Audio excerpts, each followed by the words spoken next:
5 millibars.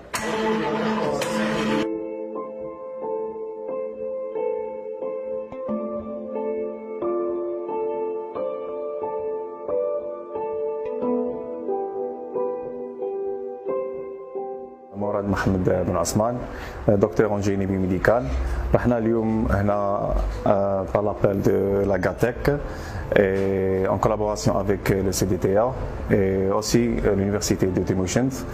Nous sommes ici aujourd'hui pour développer un respirateur artificiel vu la situation d'urgence que connaît notre pays et vu que le nombre de respirateurs artificiels sera en manque lorsque la vague de l'épidémie sera à son pic en Algérie.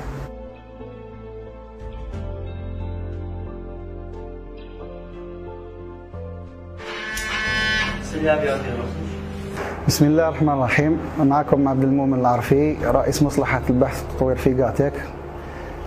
جاتك هي شركة مختصة في الكهرباء عموما في الجيني الكتريك، وعندنا فرع التطوير، وهذا فرع التطوير يتكون من 5 فروع: فرع في الميكانيك، وفرع في الالكترونيك المحمولة، وفرع في الإعلام الآلي. وتعاوننا مع السي ومع جامعة عين تيموشنت فجو مختصين في البيوميديكال، وتعاوننا حتى مع مختصين في البلاد مختصين في الريانيماسيون في الإنعاش، فادونا بزاف باش يعني اجتمعنا جميعا باش نحققوا هذا الجهاز، هذا تصميم الجهاز، يعني حتى باش نكونوا في الصورة اللي حيعاون هذو الناس اللي وقعوا في الكورونا، اللي وقعوا في اضطراب تنفسي، يعني حيعاونهم بزاف.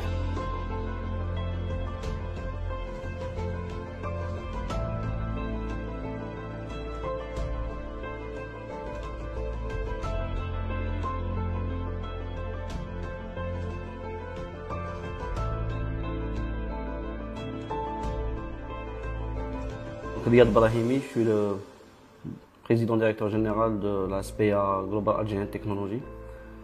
Nous avons décidé le 16 mars au soir de prendre l'initiative en co-développement avec le CDTA du respirateur artificiel à développement 100% algérien. Tous les pays se sont retrouvés à partir de cette date-là, à cause de la situation sanitaire du monde, se retrouvent dans une situation de quasi-embargo.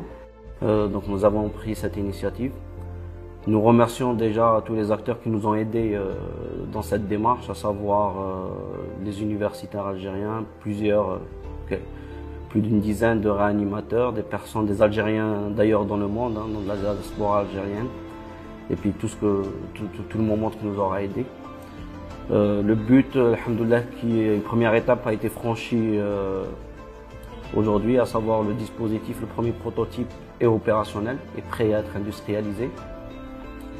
C'est un prototype qui aujourd'hui ne réunit pas, bien évidemment, tout ce qu'un modèle commercial contiendrait, mais qui obéit à cette situation, à la situation dans laquelle nous nous retrouvons aujourd'hui, et qui permettra de gérer des cas d'urgence, des cas un peu moins urgent, et puis il ira au-delà, il permettra même d'aller gérer des personnes qui sont en réanimation.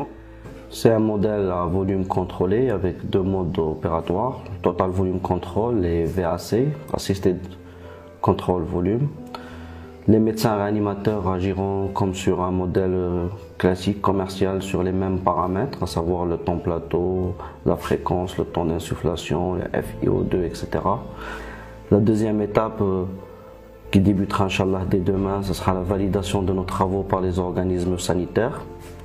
Et puis tout de suite après, passer à l'industrialisation. Donc je remercie déjà le Forum des chefs d'entreprise pour son engagement et son rôle de coordination.